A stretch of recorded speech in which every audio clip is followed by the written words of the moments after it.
ശ്രീത് പണിക്കർ, ഇന്നിപ്പോൾ കുന്നത്തുനാട് ഒരു വിസ്മയം കണ്ടു.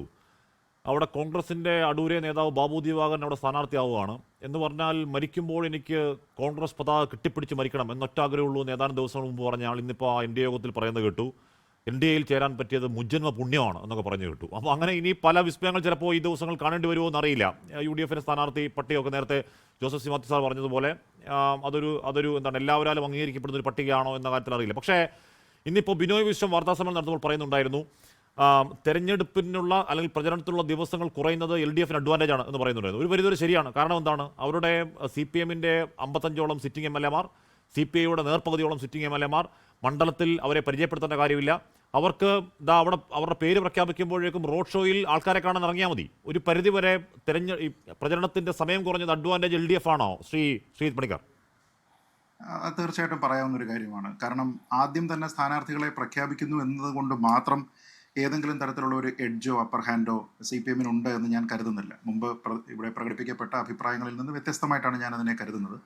കാരണം ജനം അപ്പോഴും ആരൊക്കെയാണ് കോൺഗ്രസിൻ്റെ സ്ഥാനാർത്ഥികൾ, ആരൊക്കെയാണ് ബി ജെ പിയുടെ സ്ഥാനാർത്ഥികൾ, ഇവിടെ തന്നെ പരാമർശിക്കപ്പെട്ടതുപോലെ വളരെ ശക്തമായിട്ടുള്ള 3-way ഫൈറ്റ് നടക്കുന്ന സമയത്ത് ആരൊക്കെ ആയിരിക്കും ഇപ്പോൾ പ്രഖ്യാപിക്കപ്പെട്ടിരിക്കുന്ന സ്ഥാനാർത്ഥികൾക്കെതിരെ ഉണ്ടാവുക തുടങ്ങിയ കാര്യങ്ങളുമായി ബന്ധപ്പെട്ട ഒരു വലിയ ജിജ്ഞാസ ആൾക്കാർക്ക് ഉണ്ടാകാനുള്ള ഒരു സാധ്യതയുണ്ട്. അപ്പോൾ അത് ഈ മറ്റ് രണ്ട് പ്രധാനപ്പെട്ട മുന്നണികളുടെ പ്രഖ്യാപനം വരുന്നത് വരെയും അത് ഉണ്ടാകാനുള്ള സാധ്യതയുണ്ട്. അതുകൊണ്ട് ഒരു അപ്പർ ഹാൻഡോ എഡ്ജോ സി പി എമ്മിനോ സി പി ഐക്കോ ഉണ്ടെന്ന് ഞാൻ കരുതുന്നില്ല. പക്ഷേ അത് കാണിക്കുന്ന വളരെ വ്യക്തമായിട്ടുള്ള ഒരു കാര്യം അവരുടെ പ്രിപ്പയർഡ്നെസ് ആണ്.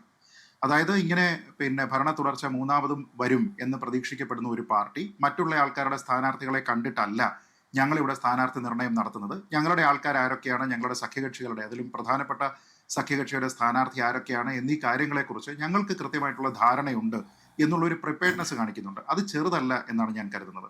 കാരണം 10 വർഷം തുടർച്ചയായിട്ട് അവർ ഭരിക്കുകയാണ്. നിരവധി തരത്തിലുള്ള ആരോപണങ്ങളും ആക്ഷേപങ്ങളും ഒക്കെ ആഭ്യന്തരമായിട്ടാണെങ്കിലും അതല്ലാതെ പോളിസി മാറ്റേഴ്സിലും ഒക്കെ കണ്ടുകൊണ്ടിരിക്കുകയാണ്. പക്ഷേ എങ്കിൽ പോലും അവർ ചില പോളിസികൾ വെക്കുന്നു. നേരത്തെ ഉണ്ടായിരുന്നതിനേക്കാൾ, കഴിഞ്ഞ തെരഞ്ഞെടുപ്പിൽ ഉണ്ടായിരുന്നതിനേക്കാൾ മാറ്റി അതിൻ്റെ ക്രൈറ്റീരിയനൊക്കെ തന്നെ പരിഷ്കരിച്ച് ഇത്തവണ എന്തായാലും മൂന്നാമതും ഭരണത്തിൽ വരണം എന്നുള്ള ഒരു താല്പര്യത്തിൻ്റെ അടിസ്ഥാനത്തിലാണ് അവർ ആ സ്ഥാനാർത്ഥി നിർണയത്തിനുള്ള ക്രൈറ്റീരിയ പോലും സെറ്റ് ചെയ്തത്. അതുകൊണ്ടാണ് ചില ആൾക്കാർക്കെല്ലാം തന്നെ എക്സംഷൻസ് കൊടുക്കുന്നത്, ചില ആൾക്കാരൊന്നും വേണ്ട എന്ന് വെക്കുന്നത്. അപ്പോൾ എല്ലാവരെയും തൃപ്തിപ്പെടുത്തിക്കൊണ്ട് ഒരിക്കലും അതാണ് എല്ലാ ആൾക്കാർക്കും സീറ്റില്ല. ശ്രീ എം എം മണി ഇല്ല, എ എൻ ഷംസീർ ഇല്ല, എല്ലാ ആൾക്കാരെയും ഒരേപോലെ തന്നെ പരിഗണിക്കുന്നില്ല. എനിക്ക് തോന്നുന്നത് പി സരിൻ ഇതുവരെ വന്നിരിക്കുന്ന ലിസ്റ്റിൽ ഇല്ല എന്ന് തോന്നുന്നു. അപ്പോൾ അങ്ങനെ നോക്കിക്കഴിഞ്ഞാൽ നേരത്തെ ആണെങ്കിലും നല്ല രീതിയിലത്തേക്കുള്ള ചില പ്രകടനം കാഴ്ചവെച്ച, അതുകൊണ്ട് തന്നെ ഇത്തവണ ഉറപ്പ് സീറ്റ് എന്ന് പ്രതീക്ഷിക്കപ്പെട്ടിരിക്കുന്ന ചില ആൾക്കാരൊന്നും തന്നെ ഇവിടെ ഇല്ല. കോൺട്രവേഴ്സി ഉണ്ടാകുന്നതിനെ പറ്റി നമ്മൾ നേരത്തെ കണ്ടതാണ്. പ്രത്യേകിച്ച് തളിപ്പറമ്പ് പോലെയുള്ള ചില മണ്ഡലങ്ങളുമായി ബന്ധപ്പെട്ട് കോൺട്രവേഴ്സികളൊക്കെ തന്നെ ആഭ്യന്തരമായിട്ട് തന്നെ ഉണ്ടായിരുന്നു. പക്ഷേ അതിനെ ഒന്നും തന്നെ മൈൻഡ് ചെയ്യാതെ ഞങ്ങളിതാ ഇന്ന ലിസ്റ്റുമായിട്ട് മുന്നോട്ട് പോവുകയാണ് എന്ന രീതിയിലത്തേക്കുള്ള ഒരു പ്രഖ്യാപനം എന്ന് പറയുന്നത് അവരുടെ ഒരു ഇലക്ഷൻ പ്രിപ്പയർഡ്നെസ്, അത് എല്ലായ്പ്പോഴും എനിക്ക് തോന്നുന്നത് ഇടതുപക്ഷ കക്ഷികൾ പ്രത്യേകിച്ച് സി പി എം എല്ലായ്പ്പോഴും അത് കാണിക്കാറുമുണ്ട്.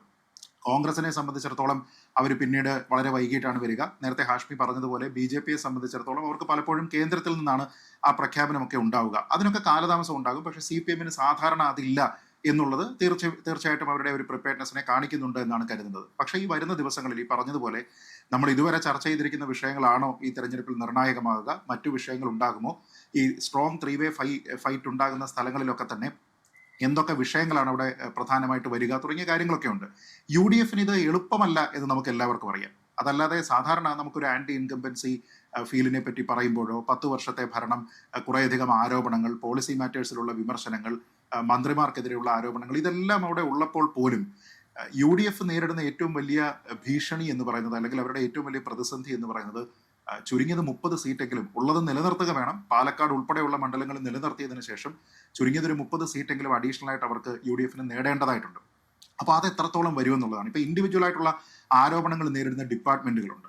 ആ ഡിപ്പാർട്ട്മെന്റുകൾ ഉണ്ട് എന്ന് കരുതി അതിന്റെ തലപ്പത്തിരിക്കുന്ന മന്ത്രിമാരോ അല്ലെങ്കിൽ ആരോപണം നേരിടുന്ന റെസ്പോൺസിബിൾ ആയിട്ടുള്ള എം എൽ എമാരോ ഒക്കെ തന്നെ പരാജയപ്പെടുമോ എന്ന് ചോദിച്ചു കഴിഞ്ഞാൽ ഈ ഒരു ഘട്ടത്തിൽ അത് പറയാനായിട്ട് കഴിയില്ല. അപ്പോൾ വ്യക്തിപരമായിട്ട് അല്ലെങ്കിൽ അവരുടെ ഒരു ഡീപ്പ് റൂട്ടഡ് പൊളിറ്റിക്സിന്റെ ഭാഗമായിട്ടൊക്കെ തന്നെ ഇവർക്ക് വലിയ ഗ്രിപ്പുള്ള നിരവധി മണ്ഡലങ്ങളുണ്ട്. അപ്പോൾ 30 മണ്ഡലങ്ങൾ അഡീഷണൽ ആയിട്ട് യു ഡി എഫിന് കിട്ടുക, ബി ജെ പിയുടെ ഒരു മുന്നേറ്റം ഉണ്ടാകുമെന്ന് പ്രതീക്ഷിക്കപ്പെടുന്ന സ്ഥലങ്ങളിൽ പോലും അവിടെ കോൺഗ്രസിന് മുന്നോട്ട് വരിക തുടങ്ങിയ കാര്യങ്ങളൊക്കെ വളരെ ശ്രമകരമാണ്. അങ്ങനെ നോക്കിക്കഴിഞ്ഞാൽ അതും ഈ സ്ഥാനാർത്ഥി പ്രഖ്യാപനവും കൂടി ചേർത്ത് നോക്കിക്കഴിഞ്ഞാൽ ഈ ഘട്ടത്തിൽ എൽ ഡി എഫിന് ഒരു അപ്പർ ഹാൻഡ് ഉണ്ട് എന്ന് പറയാം. പക്ഷെ അത് നമ്മൾ റിയലിസ്റ്റിക്കലി പറയുന്ന തരത്തിലുള്ള ഒരു അപ്പർ ഹാൻഡ് അല്ല. ആദ്യമേ തന്നെ സ്ഥാനാർത്ഥി പ്രഖ്യാപനം നടത്തിയത് കൊണ്ട് അങ്ങനെ ഒരു മെച്ചമൊന്നുമില്ല. കാരണം നമുക്കറിയാം ഇപ്പോൾ ഈ വരുന്ന പല മണ്ഡലങ്ങളുണ്ട്. ഇപ്പോൾ നേമത്ത് നമുക്കറിയാം ഏറ്റവും കൂടുതൽ ഒരു സ്ട്രോങ് 3-way ഫൈറ്റ് വരാനുള്ള ഒരു മണ്ഡലമാണ്. വട്ടിയൂർക്കാവ് അതേപോലെയുള്ള മണ്ഡലമാണ്. കഴക്കൂട്ടം അങ്ങനെയുള്ള മണ്ഡലമാണ്. പാലക്കാട് അങ്ങനെയുള്ള മണ്ഡലമാണ്. ഈ മണ്ഡലങ്ങളിലൊക്കെ തന്നെ മറ്റുള്ള സ്ഥാനാർത്ഥികൾ ആരാണ് എന്നതുമായി ബന്ധപ്പെട്ട് പ്രചരണത്തിൽ പോലും അത് റിഫ്ലക്ട് ചെയ്യേണ്ടതായിട്ടുള്ള ആവശ്യമുണ്ട്. കാരണം ഓരോ മണ്ഡലം സ്പെസിഫിക് ആയിട്ട് പോലും നിരവധി വിഷയങ്ങളുണ്ട്. ഇപ്പോൾ പത്തനാപുരവുമായി ബന്ധപ്പെട്ട വിഷയങ്ങളുണ്ട്, പാലക്കാടുമായി ബന്ധപ്പെട്ട വിഷയങ്ങളുണ്ട്. അപ്പോൾ അവിടെയെല്ലാം ആരൊക്കെയാണ് സ്ഥാനാർത്ഥികൾ വരുന്നത് അതെല്ലാം അനുസരിച്ച് തന്നെ വരും ദിവസങ്ങളിലെ പ്രചരണം ഉണ്ടാകും എന്നാണ് ഞാൻ കരുതുന്നത്. അതുകൊണ്ടൊരു ഏർലി അഡ്വാൻറ്റേജ് എന്ന് പറയുന്നത് ഒരു ഷോർട്ട് ലിവ്ഡ് ആയിട്ടുള്ള ഒരു കാര്യമായിരിക്കും എന്നാണ് ഈ ഘട്ടത്തിൽ ഞാൻ കരുതുന്നത്. ശ്രീ ഹാഷ്മി, ലോകത്തെവിടെയായാലും ഏത് സമയത്തും 24 വാർത്തകളും ഓഗ്മെന്റഡ് റിയാലിറ്റി പാക്കേജുകളും എക്സ്പ്ലെയിനറുകളും വിശദമായി കാണാൻ ഞങ്ങളുടെ യൂട്യൂബ് ചാനൽ നിങ്ങൾക്ക് സബ്സ്ക്രൈബ് ചെയ്യാം.